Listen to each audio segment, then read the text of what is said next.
Hi everyone, good morning, good afternoon, good evening, depending on where you're listening from.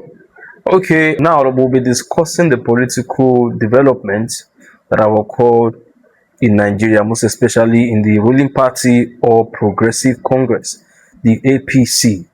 So over the weekend, President Bola Ahmed Tinubu came to Lagos State and held some meetings with some of the party leaders, some of the GAC, in the party.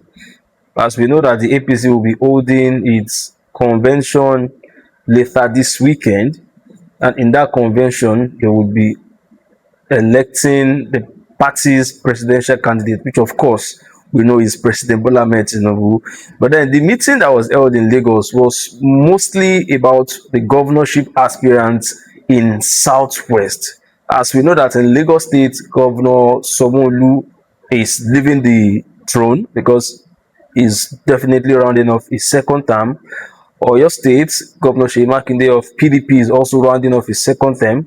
And then in Ogun State too, Governor Dapo Abiodun is rounding off his second term. And there has been several issues, several insinuations, several rumors about who becomes the candidate of the All Progressive Congress in this state. Now, the meeting that was held by President Bola Ahmed Tinubu with some of the GAC members and leaders of the APC was basically about who becomes who in the next governorship elections of those three states. But then, yes, we have Ogun, we have Oyo State, and we have Lagos State. This particular episode will be focused on Oyo State. So Oyo State is the only party where PDP is currently holding among those three states in the southwest. So it is very, very important that the APC goes for someone who is very, very, very credible so that they can at least win the state back. Since the days of Abiola Ajimobi, PDP has not been able to return to the governorship position in the state. So they need someone that can actually unseat whoever Governor Seyi Makinde would be supporting as the next governor of Oyo State.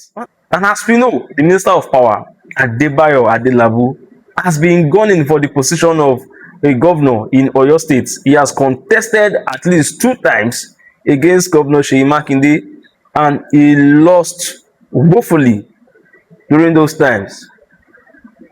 He has also said again that he wants to contest the post of a governor since Seyi Makinde is leaving. He still wants to try his luck as a governorship candidate in Oyo State. However, that has been met with some stiff resistance, even from the president himself, even though Bayo Adelabu is currently serving as the Minister of Power under his administration.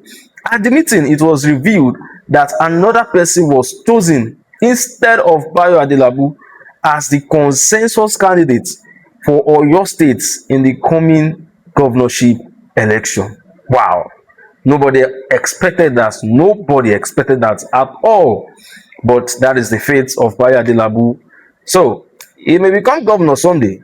But at this point, at least for the next 8 years, the person who would be there has already been chosen by the APC leaders. That is if the PDP candidate does not win. So now, let's look at it this way. Does it mean Bayo Adelabu is not fit to become governor of Oyo State? He has tried like twice and failed. Why are they not giving him another opportunity, another shot at the governorship position in Oyo State?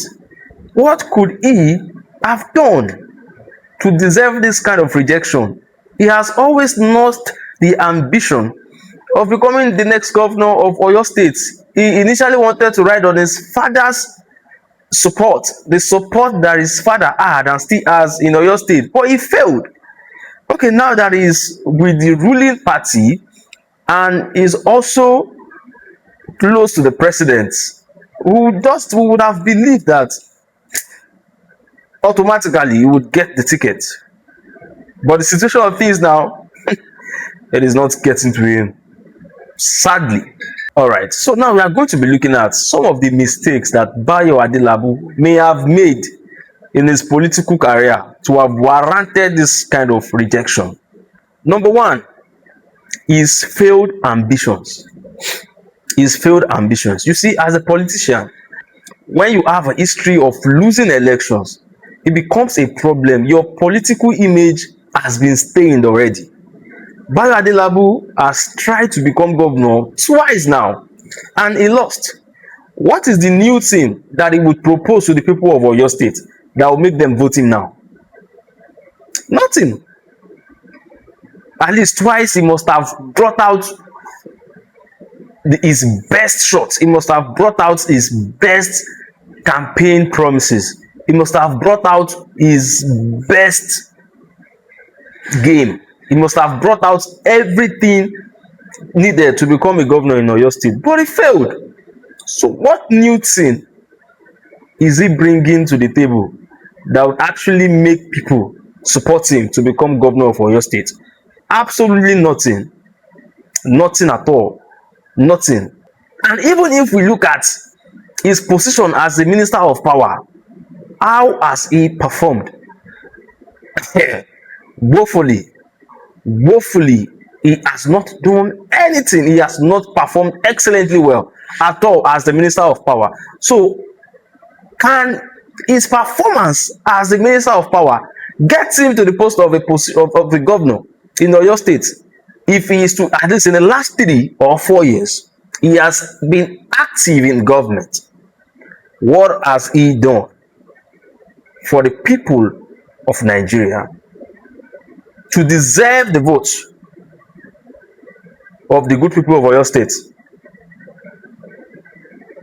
I don't think his performance can actually make anybody vote for him. That is number one.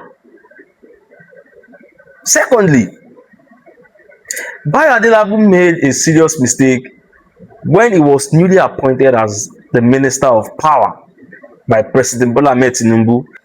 And as we know, President Bola Ahmed Tinubu appointed Bayo Adelabu out of what I would describe as mercy. Bayo Adelabu wanted to become governor on the platform of the APC. He lost. And because of that, he went to Accord Party to contest. He lost. He was still in Accord Party when President Bola Ahmed Tinubu appointed him Minister of Power.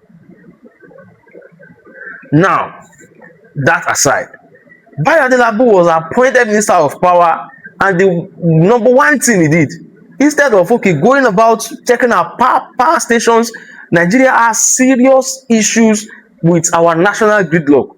It is always failing at every point in time. Instead of holding meeting with the discos, looking for ways to ensure that Nigeria gets out of electricity problems, Bayo Adelabu organized a homecoming party. He organized the homecoming party when he returned to Oyo State, and that was greeted by so many criticisms.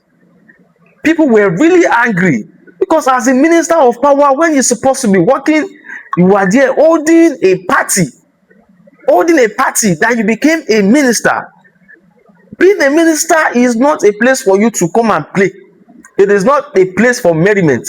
It is a place of serious work. So how can you tell me that you are holding a party as a minister of power, yet Nigeria is grappling with serious power problems? Yet as a minister, you are there holding homecoming party. That is the second mistake that Bayo Adelabu may have made to warrant such a rejection. Then thirdly, one of the things that made Bayo Adelabu popular in this administration is not for his good works, but because of his comments on some issues.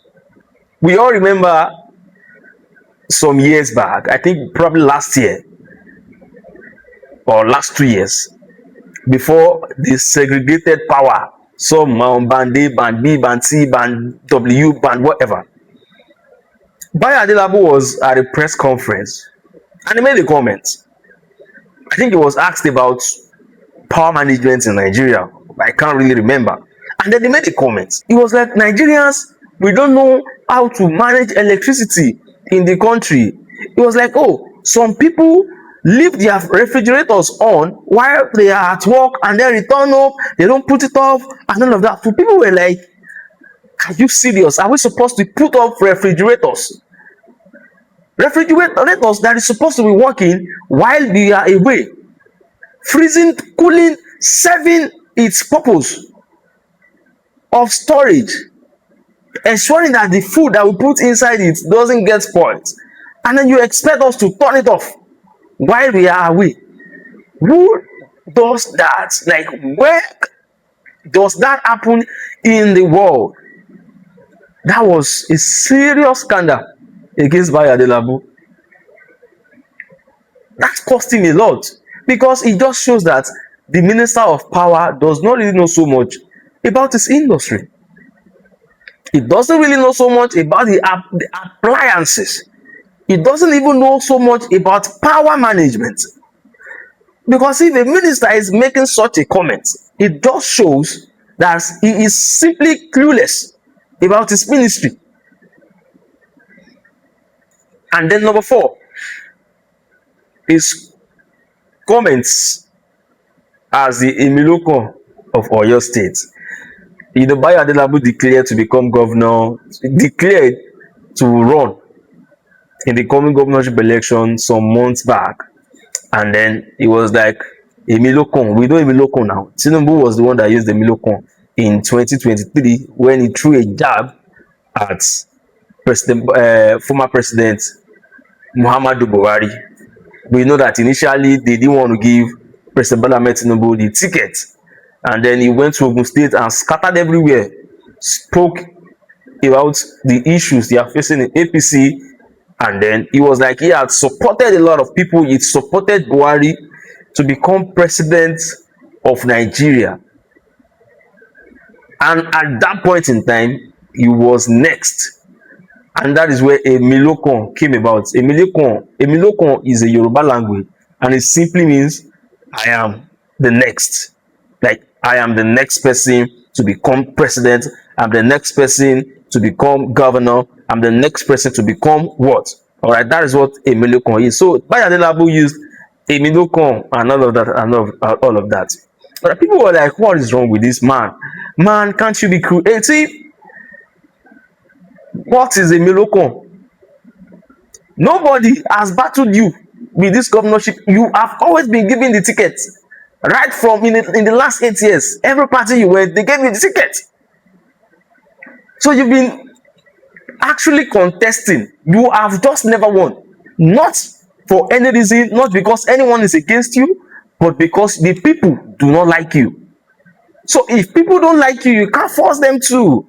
You can't say Emiloko for those that don't like you. It's not possible. You can only say Emiloko when it feels like you are striving, when it feels like you are fighting to gain some positions. So Emiloko comments is not it at all. At all. Now, the 5th mistake Adelabu made that may have warranted such rejection is his very, very viral issue with popular Nigerian prophet Primate Ayodele. We were just woken up by the news on that fateful morning. Adelabu accused Primate Ayodele of requesting 150 million naira from him to buy trumpets so that he can become the next governor of Oyo State. Adelabu didn't stop there. He went ahead to share personal conversations with the man of God. Thankfully, the man of God did not deny that he spoke with him, but even in Adelabu's messages that he shared on the internet, there was never a place Primate Ayodele actually said, bring 150 million naira for me to buy so for you. No. You and someone, you had a conversation. You had a spiritual conversation, actually. You said you wanted to become the governor of Oyo State. And he said you will need to bring 1,000 trumpets for spiritual work. Now, you, by Adelabu, you mentioned that you can't go and be buying trumpets, all right? That Primate himself should please help you do the costing and then send the price to you so that you can send the money. Now, Primate Ayodele, in all sincerity, what he said was, well, he does not know how much it costs exactly. So he simply told you that, oh, well, you can send one of your aides and I will send someone from my own place too. Let them go to the market and find out the price. He never requested that, oh, this is my account, send the money. No, it was Bayo Adelabu himself that did the calculation, that calculated it times the amount that they said he should bring. That was how the number, the 150 million naira, was arrived at. It never came up from Primate Ayodele mouth. What he simply said was, you will need this, you will need this, you will need that. Okay, Bayo, I can't go to the market. Please, sir, help me get the price. Okay, send someone from your end. I will send someone from your end, from my end. They will go to the market and get back to you on the price so that you can buy it. Not that send me money. But then Bayo Adelabu went ahead to say, oh, Primate asked him to bring 150 million naira to do this. Bayo Adelabu thought he was rubbishing Primate Ayodele. Unknown to him, he was digging his own political grave. Because number one, it has shown that he is too desperate. Number two, it has shown that he is not someone that can keep secrets. Number three, it shows that he is not someone that respects God. Number four, it shows that he is not someone that is loyal to anything, not even his own religion. Because as a Muslim, your desperation led you to a church. Definitely, who knows where his desperation has also led him to? Who knows?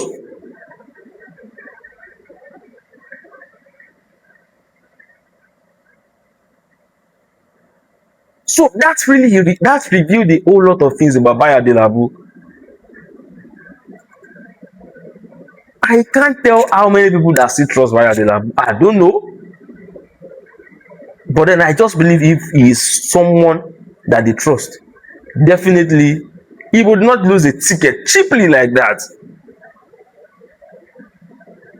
So these are the mistakes that Bayo Adelabu may have made that warranted the rejection from the leaders of the APC.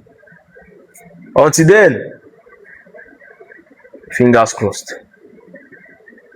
However, politics is funny. They might come back tomorrow to say, oh, okay, we are forgiving you, let's give you the ticket. But if they don't, all well and good.